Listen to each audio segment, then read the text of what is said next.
Le squadre sono appaiate in classifica a 9 punti con differenza reti a favore della rotellistica. Da segnalare tra le file delle giocatrici emiliane ben 3 giocatrici argentine. Qualche giorno fa il Valdagno attacca da sinistra verso destra, risponde la rotellistica scandianese Berti.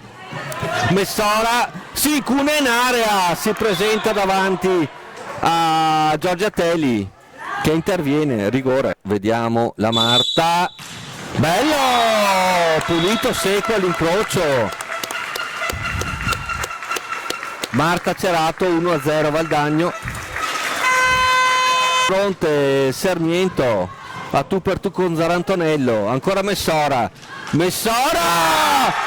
Orsato, tiro all'incrocio opposto rispetto a quello del rigore di poco fa, 2-0 Valdagno.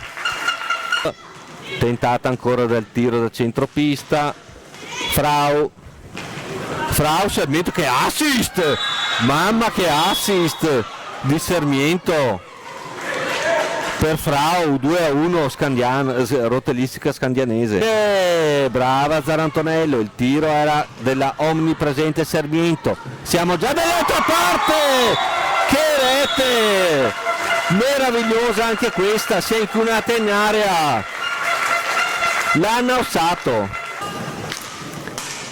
Rotellistica avanti, pur giocando, attenzione, che gol ragazzi, della numero 11 Sarmiento e Skoda, e se non è lei chi altro.